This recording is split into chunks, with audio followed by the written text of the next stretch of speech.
Pakistan cricket fans, अगर internet पे कोई हमारी टीम के बारे में कोई बहुत बड़ी खबर आ रही है और मैं 2-3 दिन उस खबर के ऊपर बात नहीं कर रहा, तो इसका मतलब ये नहीं है कि वो खबर मेरे सामने से गुजरी नहीं है या वो मेरे नोटिस में नहीं है। उसका मतलब ये भी हो सकता है कि मैं उस खबर को अपने तरीके से वेरीफाई कर रहा हूं और उस स्पेसिफिक टॉपिक पे बात करने के लिए शायद मुझे 1-2 दिन ऊपर लग जाएं, बट मैं ये मेक श्योर करना चाहता हूं कि जब मैं बात करूं तो मेरे पास उसका एक सबूत हो, मैंने उसके ऊपर पूरी वर्किंग की हो। बात सच्ची निकली। पिछले दिनों पाकिस्तान का मीडिया ये रिपोर्ट कर रहा था कि शायद पाकिस्तान टेस्ट की कप्तानी चेंज करने जा रहा है। शान मसूद को कप्तानी से शायद हटा दिया जाएगा और प्रोबेबली सलमान अली आगा को उनकी जगह लगाया जाएगा। ये वही मिसाल है कि अंदर सामान सेम है, आप ऊपर वाला पैकेट चेंज कर रहे हैं, जबकि ऊपर वाले पैकेट की तो कोई हैसियत ही नहीं है। अंदर जो मेन सामान है अगर वही खराब है तो आप जितने मर्जी पैकेट चेंज कर लें, उसका कोई फायदा नहीं है। बात सच्ची है। शान मसूद की कप्तानी को लेके उनसे बात की गई है। यह मैं आपको 100% वेरीफाई कर रहा हूं कि शान मसूद को यह बता दिया गया है कि आपकी कप्तानी के ऊपर फैसला लिया जाएगा और वो फैसला यह भी हो सकता है कि शान को कंटिन्यू करेंगे और वो फैसला यह भी हो सकता है कि नहीं शान साहब, आप टीम का हिस्सा तो होंगे लेकिन आपको हम कप्तान अब नहीं देखना चाहते। और ये कोई ढकी छुपी बात नहीं है कि अगर शान मसूद कप्तानी से उतरते हैं तो आपके नए टेस्ट के कप्तान सलमान अली आगा ही होंगे। अब इस बात को हम जोड़ते हैं आकिब जावेद के साथ, और आकिब जावेद पे बात करने से पहले एक फेक खबर जो इंटरनेट पे चल रही है उसको भी यहां पे लेके आते हैं। पिछले 2-3 दिन से मैं बांग्लादेश क्रिकेट के ऊपर लाइव कर रहा हूं। बहुत ज्यादा कमेंट आ रहे थे कि गैरी कर्स्टन के ऊपर बात करें, पाकिस्तान टीम के अंदर ग्रुपिंग होती है। गैरी कर्स्टन ने कह दिया कि 2024 के T20 वर्ल्ड कप में 4-5 प्लेयर्स थे जो ग्रुप कर रहे थे कप्तान के अगेंस्ट, पता नहीं क्या कुछ चल रहा था। तो मैं भी बहुत परेशान हो गया। मैंने कहा यार, गैरी कर्स्टन तो बड़ा सुलझा हुआ बंदा है, वो तो कभी भी ऐसी बात नहीं बोलेगा, वो तो बंद कमरे में भी ऐसी बात नहीं बोलेगा, बहुत ही शरीफ किस्म का बंदा है, वो दिल में बातें रख लेगा, वो बोलेगा कभी नहीं। मैंने कहा पता नहीं यार, इतने लोग मुझे मैसेज कर रहे हैं, इंस्टा पे मैसेज कर रहे हैं, लाइव में लिख रहे हैं, तो गैरी कर्स्टन ने ऐसा क्या कह दिया और कहां पे कह दिया। अच्छा, मैं पिछले कोई 1.5-2 दिन से ढूंढने की कोशिश कर रहा हूं कि गैरी कर्स्टन ने ये स्टेटमेंट कहां पे दी है, लेकिन मुझे गैरी कर्स्टन की ये स्टेटमेंट कहीं भी नहीं मिली। यानी गैरी कर्स्टन की ये फेक न्यूज जो चल रही है पाकिस्तान में, फेसबुक पे, टिकटॉक पे, एक्स फॉर्मर ट्विटर, जो कि एक जमाने में काफी रिलायबल सोर्स होता था, इस टाइम दुनिया का सबसे बेकार प्लेटफॉर्म बन गया ट्विटर कह लो, एक्स कह लो, वहां पे खबरें चल रही हैं। और इन खबरों के पीछे कौन है? कुछ इक्का दुक्का इंडियन न्यूज चैनल्स।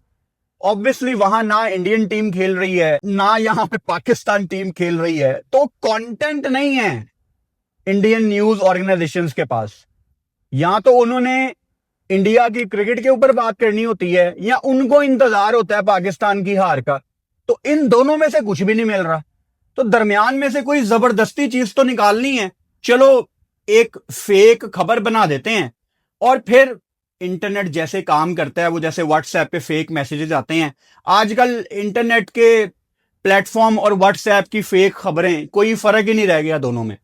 तो गैरी कर्स्टन ने जो आखिरी एक बड़ा इंटरव्यू दिया था, वो बीबीसी से बात की थी उन्होंने। श्रीलंका के कोच हैं गैरी कर्स्टन आजकल। श्रीलंका की जॉब लेने के बाद गैरी कर्स्टन ने बीबीसी से बात की और उन्होंने वहां पे आउटसाइड नॉइस का लाजमी जिक्र किया कि बाहर से इंटरफेयर बहुत लोग करते हैं, तंग करते हैं आपको पाकिस्तान में काम करते हुए। अब बाहर से इंटरफेरेंस कौन करता है पाकिस्तान में? आकिब जावेद। गैरी कर्स्टन ने तो किसी का नाम नहीं लिया, लेकिन उनको बाहर से बैठ के चेंजेस करने पे कौन फोर्स कर रहा था? या जब आपने वो गंदी स्पिन वाली विकेटें बनाई थी पाकिस्तान में, वो किसके क्लिप फेमस हुए थे? आकिब जावेद के। वो मोहम्मद रिजवान आपके विकेट कीपर थे, वो पीछे से आवाज लगाते थे Aqib ball, Aqib ball, base ball के मुकाबले में ना, मजाक के तौर पे। तो ये सारा का सारा school of thought Aqib Javed का था। और गैरी कर्स्टन जो कि एक मंजा हुआ कोच था, मुझे तो आज तक यकीन नहीं आता कि मिकी आर्थर को जिस तरह आपने मिस कमिटमेंट करके फारिग किया। ऑब्वियसली ये जो गोरे कोच होते हैं, ये एक दूसरे को रिपोर्ट करते हैं, बताते हैं कि क्या चल रहा है, ये एज ए टीम काम करते हैं। तो मैं हैरान था कि पाकिस्तान क्रिकेट बोर्ड ने गैरी कर्स्टन जैसे बड़े नाम को मना कैसे लिया। अच्छा, इस टाइम ना एक नहीं, दो नहीं, बहुत ज्यादा सैंपल साइज मौजूद हैं पाकिस्तान क्रिकेट बोर्ड के चेयरमैन मोहसिन नकवी के पास आकिब जावेद को फारिग करने के लिए, लेकिन वो कर नहीं रहे आकिब जावेद को फारिग। मैं ये भी रिपोर्ट पढ़ रहा था, जियो न्यूज पे, ARY पे, पाकिस्तान के बड़े न्यूज चैनल इसको रिपोर्ट कर रहे थे कि इस वीकेंड में एक मीटिंग है PCB चेयरमैन की, जिसमें बड़े फैसले होने हैं। और मुझे अक्सर एक वाइब आती है कि हफ्ते में एक आधी कोई मीटिंग होती है चेयरमैन की, जिसमें आके बड़े फैसले एक्सपेक्टेड होते हैं। विद ऑल ड्यू रिस्पेक्ट, मेरा सवाल PCB चेयरमैन मोहसिन नकवी से यह है कि क्या क्रिकेट बोर्ड हफ्ते में एक आधी मीटिंग से चल जाएगा? अगर तो आप क्रिकेट बोर्ड को इस तरह चलाना चाह रहे हैं कि महीने में एक आधी कोई मीटिंग हो गई, हफ्ते में एक आधी कोई मीटिंग हो गई, तो फिर तो जो पाकिस्तान क्रिकेट बोर्ड का या पाकिस्तान क्रिकेट टीम का हाल है वो बिल्कुल जस्टिफाई, वो बिल्कुल ठीक चल रहा है, क्योंकि ऊपर से लीडरशिप ही अवेलेबल नहीं है।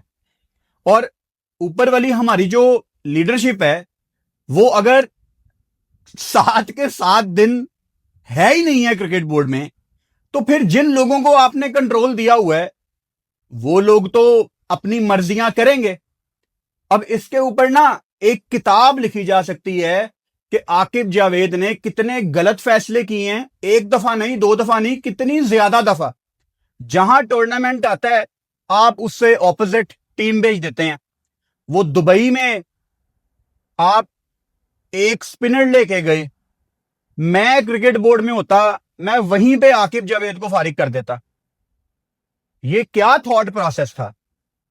पाकिस्तान में, जहां पहले भी पाकिस्तान में कोई बहुत तेज विकेटें नहीं बनती थी, लेकिन इतनी गंदी विकेटें भी नहीं बनती थी। पाकिस्तान के फास्ट बॉलर्स ने शुरू से पाकिस्तान में भी अच्छी बॉलिंग ही की है। ऐसे नहीं होता था कि आपके फास्ट बॉलर फॉर्मेलिटी के लिए आए हैं, 3-4 ओवर किए हैं और फिर पूरा दिन स्पिनर लगे हुए हैं, ऐसा नहीं होता था। मोहम्मद आसिफ ने, शुएब अख्तर ने, वसीम अकरम ने, वकार यूनुस ने, उमर गुल ने, सब ने बहुत अच्छी बॉलिंग की हुई है पाकिस्तान में। फिर स्पिनर्स का एक टाइम आता था, फिर स्पिनर्स एंजॉय करते थे, फिर नया बॉल लेते थे, फिर फास्ट बॉलर वापस आते थे, रिवर्स स्विंग आती थी, आपको एक अच्छी पिच मिलती थी। हां, बैटिंग फ्रेंडली विकेटें होती थी, लेकिन ऐसा नहीं था कि फास्ट बॉलर्स के लिए कुछ अवेलेबल है ही नहीं है। कराची में अर्ली ऑन बॉल फिरता था, पिंडी में तो नेचुरली वैसे ही बहुत अच्छा बाउंस होता था, जिसको इन्होंने रगड़ के रख दिया। बिल्कुल ही पिंडी का विकेट अब बेकार हो गया, सीधा फ्लैट विकेट होता है, जितने रन करने हैं, किसी ने 600-700 करना है, पिंडी में आ जाओ, वहां हो जाएंगे। तो आपके पास इतनी एग्जाम्पल्स मौजूद हैं, आप टीम भी नहीं बनाते। T20 वर्ल्ड कप देख लें 2026 का, लड़के कोई जा रहे होते हैं, टूर्नामेंट से एक महीना पहले दूसरे लड़के आ जाते हैं। आपके प्रॉपर मिडिल ऑर्डर में जो लड़के आपके सोल्यूशन हैं, हसन नवाज, कामरान गुलाम वगैरह, वो परफॉर्म करके मैन ऑफ द मैच लेके वो फिर भी पाकिस्तान टीम का हिस्सा नहीं होते। मतलब मैं कोई इल्जाम नहीं लगा रहा, लेकिन जिस तरह आकिब जावेद के अंडर पाकिस्तान क्रिकेट टीम चली है ना, मैं मोहसिन नकवी की जगह होता मैं तो इन्वेस्टिगेशन करवाता कि एक बंदा इतने गलत फैसले कैसे कर सकता है, और अभी भी वो क्रिकेट बोर्ड में ही बैठा हुआ है। अब इन तमाम बातों को आप जोड़ लो, ये जो कप्तान चेंज करने की बात हो रही है, और इसमें हम थोड़ी सी व्हाइट बॉल को भी शामिल करेंगे। आपने मोहम्मद रिजवान को कप्तानी से उतारा, ये जो आपका यस बॉस आपका कोच है माइक हेसन, वो भी रिजवान की कप्तानी को क्रिटिसाइज करता पाया जाता है। अगर तो न्यूजीलैंड में जो टीम खेल रही थी व्हाइट बॉल पिछले साल के शुरू में, अगर तो वो मोहम्मद रिजवान ने प्लेइंग 11 खिलाई थी तो ठीक है, रिजवान को आप फारिग कर दें, लेकिन उस टाइम तो कोच आकिब जावेद थे और वो अपनी मर्जी से टीम खिला रहे थे। और रिजवान ने प्रेस कॉन्फ्रेंस में बता भी दिया था न्यूजीलैंड में मीडिया से बात करते हुए कि जिनकी टीम है उनसे पूछें। मतलब क्लियरली आपको रिजवान भी पैगाम दे रहा था, अगर ये स्पिन विकेटें शान बनवाता रहा है अपनी मर्जी से तो ठीक है, आप शान को भी फारिग करें, लेकिन आपको कहीं पे आपके कप्तान इतने कसूरवार नजर नहीं आएंगे, उससे ऊपर बैठे हुए लोग नजर आएंगे आकिब जावेद जैसे। तो फिर कितना मुश्किल है यह समझना कि कसूरवार कौन है। आप शान को चेंज कर देंगे, आगा को कप्तान लगा देंगे, क्या आपके टेस्ट के मसले ठीक हो जाएंगे? वेस्ट इंडीज में आपका फास्ट बॉलर कौन है? शहीन शाह अफरीदी को रेड बॉल के कैंप में नहीं बुलाया जा रहा। मैं तो यही समझूंगा क्योंकि नाम नहीं है शहीन का।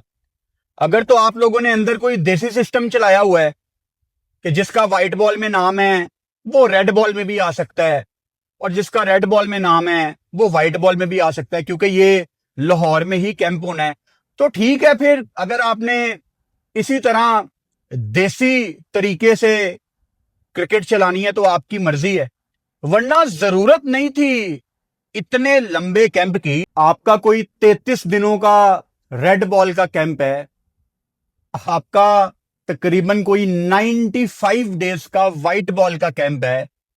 यार इतनी देर आपने लड़कों से करवाना क्या है? मतलब 95 डेज का तकरीबन आपका व्हाइट बॉल का कैंप है। मुझे कोई समझा दे कि दुनिया में इतना लंबा कैंप किसने लगाया है और उसने क्या अचीव किया है। और मैं बकायदा इस पे बात कर चुका हूं कि आपके पास बेहतर ऑप्शन थी कि आप साउथ अफ्रीका वहां पे जाके कैंप लगाते लड़कों का। कोई आपके लड़के कोई 1.5-2-2.5 महीने वहां जाके टाइम गुजारते, चलो हमें समझ भी आ जाता। लाहौर में हमने क्या तैयारी करनी है भाई? लाहौर में तो कोई तैयारी नहीं होनी है आपकी यहाँ पे, और जिस तरह की विकेटें आप लोग बनाते हैं हमें तो ट्रस्ट ही नहीं है आप पे। तो वेस्ट इंडीज में करनी किसने है फास्ट बॉलिंग? यानी कप्तान का रोल मैं जानना चाह रहा हूं। कप्तान का तो कोई रोल नहीं है, बजाय इसके कि ऊपर आप डायरेक्शन ऐसी सेट करें कि देखें लाहौर में जब टेस्ट मैच होगा तो अच्छी बैटिंग विकेट होगी, फिर स्पिनर्स का रोल भी आएगा, नया बॉल फास्ट बॉलर एंजॉय करेगा पहले 15-20 ओवर। पिंडी में हम एक बाउंसी ट्रैक बनाया करेंगे, कराची में नया बॉल वैसे हरकत करता है, मुल्तान में चलो एक आधी अगर आपने कोई फट्टा विकेट बनानी है, चलो मैं मुल्तान को एक फट्टा विकेट कह देता हूं। यानी लीडरशिप का काम ये होना चाहिए आकिब जावेद साहब का कि आप डिफाइन करें अपने सेंटर्स को। लेकिन आज क्या आपको यह पता है कि आपको आने वाली टेस्ट सीरीज जो पाकिस्तान में होंगी आपको किस तरह की पिचेस के ऊपर खेलना है? आपको नहीं पता। आप उस टाइम अपने मूड के हिसाब से डिसाइड करेंगे कि हमें किस तरह की पिचेस बनानी है। तो ऐसे तो दुनिया कभी भी हमें सीरियस नहीं लेगी भाई। खैर हम यहां पे अपने आप को सीरियस नहीं लेते तो दुनिया ने क्या हमें सीरियस लेना है? क्योंकि जिनके काम होते हैं ना अपने आप को सीरियस लेने वाले, वो डिफरेंट तरीके से काम करते हैं। अच्छा, इन्होंने जो लड़के अनाउंस किए अपने कैंप में, उसमें से कुछ लड़के दोनों कैंप्स का हिस्सा नहीं है। उनमें से कुछ नाम मैंने लिखे हैं जिनके ऊपर मुझे बहुत ज्यादा हैरानगी है। अब अगेन कोई इनकी वजह होगी लाजमी। अगर मैं जिन लड़कों का नाम आपको बताने लगा हूं, अगर इनमें से कोई लड़का इन्होंने कैंप में नहीं बुलाया, ना रेड बॉल के ना व्हाइट बॉल के, तो इनके दिमाग में कोई ना कोई वजह होगी। लेकिन क्योंकि ये लोग प्रेस कॉन्फ्रेंस नहीं करते, बताते नहीं हैं, अपने दिल के अंदर छुपा के वजह रखते हैं, तो हमें फिर पता नहीं ना लगेगा कि क्या वजह है। हुनैन शाह कहां पे है? किसी कैंप पे नहीं है। साद खान, मेहरान मुमताज, शाहजेब खान कहां पे है? इमरान रंधावा, मोहम्मद हुरैरा, अगेन पाकिस्तान की तरफ से टेस्ट क्रिकेट खेला हुआ है। हुरैरा को आपने डेब्यू करा दिया टेस्ट क्रिकेट में। क्यों करवाया था? क्योंकि परफॉर्मर था। और एक सीरीज के बाद आपने उसको टाटा बाय बाय कर दिया। एक सीरीज में ना कोई अच्छा साबित हो जाता है, ना कोई बुरा साबित हो जाता है। मुझे आज जो लड़के पाकिस्तान से खेल गए हैं ना, मिसाल के तौर पे आपने बांग्लादेश में देखा, अजान ओवैस डेब्यू कर गया, अब्दुल्ला फजल डेब्यू कर गया। मुझे इन लड़कों के लिए खुशी भी होती है और मैं चाहता हूं कि ये लड़के अलर्ट भी रहें कि आज आपने डेब्यू किया है, अगली सीरीज में कोई और डेब्यू करेगा, उससे अगली सीरीज में कोई और डेब्यू करेगा। तो हमने हर सीरीज में पाकिस्तान की कैप नए नए लड़कों को बस बांटी है, लेकिन टीम नहीं बनाई पाकिस्तान ने तीनों फॉर्मेट की। फिर इसके अलावा फहीम अशरफ यूके में है, हसनैन कहां पे है मुझे नहीं पता, हारिस राउफ का नाम किसी कैंप में नहीं है। अब राउफ ने मेरा ख्याल है अमेरिका तो जाना है लीग खेलने, राउफ का नाम कैंप में क्यों नहीं है? मतलब इसकी कोई जस्टिफिकेशन कोई हमें पता हो, मेरे पास कोई खबर नहीं है। लेकिन एक जो वाहिद वजह मुझे समझ आती है वो यही है कि राउफ ने अमेरिका एमएलसी खेलने जाना, लेकिन वो तो अभी दूर है, उसमें दिन है अभी, तो कैंप में क्यों नहीं है वो? मोहम्मद हारिस कहां पे है, wicket keeper? Again Mohammad Haris काफी लोगों को पाकिस्तान में पसंद है, काफियों को नहीं पसंद, लेकिन पाकिस्तान खेल गया था और हमने पाकिस्तान सुपर लीग में इंप्रूवमेंट भी देखी थी इस सीजन में पेशावर जलमी की तरफ से। अगर कोचेज को कोई कमी पेशी महसूस होती है मोहम्मद हारिस में, तो ये जो आपने 95 दिन का कैंप लगाया व्हाइट बॉल का, बुलाओ, काम करो। तो जब आप लड़कों को कैंप में ही नहीं बुलाएंगे तो भाई फिर कैसे कैसे चलेगा? हसन अली का नाम भी नहीं है क्योंकि वो भी यूके में है। तो डिफरेंट प्लेयर्स के लिए डिफरेंट रूल्स हैं यहां पे। कुछ लड़कों को यूके भेज दिया गया, कभी इनका मूड हो तो वापस बुला लेते हैं लड़कों को कि नहीं नहीं आ जाओ, यहां पे कैंप बहुत इंपॉर्टेंट है। माजी में तो कुछ लड़कों को लीग छुड़वा के भी बुलाया हुआ है, नहीं नहीं वो लीग इंपॉर्टेंट नहीं है, हमारा कैंप इंपॉर्टेंट है। तो डिफरेंट प्लेयर्स के लिए यहां पे डिफरेंट रूल्स हैं। अच्छा, एक प्लेयर जो कि अभी कैंप ज्वाइन नहीं कर पाए, मास सदाकत, उनका ऑपरेट हुआ है अपेंडिक्स का, तो इसीलिए वो अभी अवेलेबल नहीं है और मेरे ख्याल से वो जुलाई के पहले या दूसरे हफ्ते ज्वाइन करेंगे पाकिस्तान के कैंप को। इसके अलावा आपने पिछले दिनों तस्वीरें देखी होंगी कि सरफराज अहमद पाकिस्तान के टेस्ट प्लेयर्स के साथ बात कर रहे थे कैंप के दौरान। असद शफीक जो कि इस टाइम आपके बैटिंग कोच हैं, मैं आपको एक अंदर की बात बताता हूं जो मुझे पता लगी कि उस मीटिंग में बात क्या की गई थी, स्पेशली आपके बैटर्स के साथ जो बातचीत हुई थी ना, उसमें टेस्ट क्रिकेट के टेम्परामेंट के ऊपर बात हुई थी। अब सरफराज ने बहुत क्रिकेट खेली है पाकिस्तान से, टेस्ट क्रिकेट खेली है, असद शफीक की परफॉर्मेंसेज हैं पाकिस्तान के लिए, लेकिन इनके पास कोचिंग का कोई तजर्बा नहीं है। वही जो हमारा गिला होता है ना पाकिस्तान क्रिकेट बोर्ड से कि आप वेले हो, चलो आओ आपको पाकिस्तान की कोचिंग करवा देते हैं। यहां ऐसे कोचेज लगाए जाते हैं और मैं बार बार मेंशन करता हूं Sarfaraz is one of my favourite players, लेकिन इसका मतलब ये नहीं है कि जहां पे सरफराज पे क्रिटिसिज्म करना होगा मैं उसको स्किप कर जाऊंगा, ऐसा कभी नहीं होगा भाई।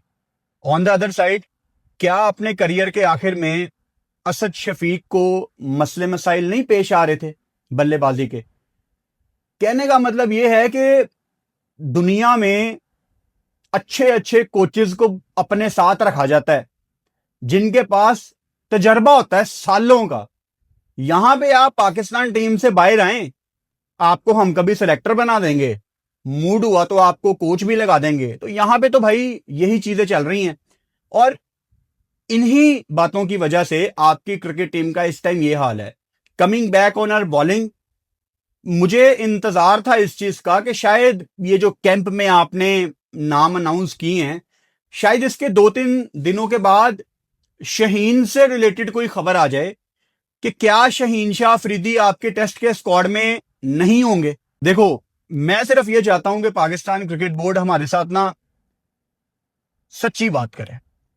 अगर तो शहीन की बॉडी उसको अलाउ नहीं करती टेस्ट क्रिकेट खेलना, जो कि उसका पेस भी पहले से कम है, जो कि शहीन मानता नहीं है, तो मैं सिर्फ ये चाहता हूं कि क्रिकेट बोर्ड हमारे साथ फेयर होके चले और हम पाकिस्तान क्रिकेट फॉलोअर्स को बता दे और शहीन भी फिर बकायदा अनाउंस कर दे। क्योंकि अगर आप इंग्लैंड की सीरीज मिस कर रहे हो ना, टेस्ट सीरीज, और वेस्ट इंडीज जो कि मुश्किल जगह कंसीडर की जाती हैं, then there is no point. और अगर आपने ये बांग्लादेश, पाकिस्तान, श्रीलंका वगैरह में टेस्ट क्रिकेट खेलनी है, जहां पे आपको ज्यादा बॉलिंग नहीं करनी, ज्यादा फील्डिंग ही करनी है, तो उसका फायदा कोई नहीं है। मजा तो तब है कि आप वेस्ट इंडीज जाके लंबे लंबे स्पेल करें, मजा तो तब है कि इंग्लैंड में जाके आप एंजॉय करें ओवरकास्ट कंडीशन। तो अगर इन मुल्कों में आपने बॉलिंग नहीं करनी, अगर आपने मिसाल के तौर पे सिडनी टेस्ट मैच स्किप करके व्हाइट बॉल की तैयारी करनी है, अगर तो ये सारी चीजें होनी है, तो फिर पाकिस्तान में नीचे ऐसे लड़के रेडी हैं जो ज्यादा हंगरी हैं रेड बॉल के लिए। दहानी हो गया, आप अली को वापस लेके आ सकते हैं, उसका पेस बड़ा जबरदस्त है। आप हुनैन को रेडी कर सकते हैं, आप अली को रेडी कर सकते हैं, यानी वो लड़के जिनके अंदर एक हंगर मौजूद है। मैं बार बार आपको एग्जांपल देता हूं हारिस रऊफ की, जिसकी जरूरत थी हमें ऑस्ट्रेलिया में टेस्ट सीरीज के दौरान, लेकिन उसने बिग बैश खेलना प्रेफर की थी अपनी मर्जी से। क्यों? क्योंकि पाकिस्तान की कैप बड़ी जल्दी मिल गई थी। तो काश हम होते क्रिकेट बोर्ड में, हम तो आपकी टीम को भाई साहब सीधा करके रख देते, और वो लड़के जिनके अंदर पाकिस्तान की तलब ही मौजूद नहीं है, हम तो उनको साइड पे कर देते कब का। अगर हारो भी लड़के हारो। अब मिसाल के तौर पे आपकी जो टीम अनाउंस हुई है एशियन गेम्स के लिए, हमने उस पर वीडियो भी की थी, आपने वो टीम अनाउंस की है इंडिया के खिलाफ मैच के लिए। अब हम क्योंकि इंटरनेट पे काम करते हैं, मुझे पता है कि इंटरनेट पे लोगों की ओपिनियन कैसे बनती है, कैसे नहीं बनती। आपका कोई भी सीनियर प्लेयर उसमें नहीं है, जो आपके फेलियर्स में शामिल रहे हैं वो प्लेयर्स आपकी एशियन गेम्स की टीम में नहीं है। 90% पाकिस्तान खुश है। तो मेरा इन सीनियर 3-4 प्लेयर्स से क्वेश्चन है कि बॉस आपने T20 में क्या अचीव किया? आप टीम में नहीं हैं, जबकि इंडिया की मेन टीम है। आपके ना होने से लोग खुश हैं 90%, और बाकी ऑब्वियसली आपके फैंस हैं, वो तो आपको वजीर आजम भी बनते हुए देखना चाहते हैं। उनकी तो कोई क्या ही बात है उन फैंस की, उनको तो आप तीनों फॉर्मेट में भी चाहिए, उनको तो आप कप्तान भी चाहिए। जितने भी 3-4-5 प्लेयर्स हैं, वो तो अगले 10 वर्ल्ड कप भी हार जाएंगे तो उनको 7 खून माफ है। तो लोग खुश क्यों हैं 90%? ये हमारे प्लेयर सोचें। बाकी इसके अलावा एक अनाउंसमेंट है, जैसा कि आप जानते हैं कि वुमेन्स T20 वर्ल्ड कप शुरू हो रहा है और पाकिस्तान इंडिया का मैच है 14 जून को। सो पाकिस्तान के तमाम मैचेस में मैं लाइव स्ट्रीम कर रहा हूं। जिस तरह हम T20 वर्ल्ड कप में लाइव स्ट्रीम कर रहे थे, साथ बैठ के वर्ल्ड कप देख रहे थे, इस वुमेन्स T20 वर्ल्ड कप में सिर्फ पाकिस्तान क्रिकेट टीम के मैचेस के दौरान मैं लाइव स्ट्रीम कर रहा हूं। हमने पाकिस्तान वुमेन्स टीम को पहली दफा लाइव कवरेज देनी है। इनकी परफॉर्मेंसेस पे बात करूंगा, जो फैसिलिटीज इनको मिलनी चाहिए उनके ऊपर बात करूंगा, और ऑब्वियसली इनकी खामियां भी हाईलाइट की जाएंगी।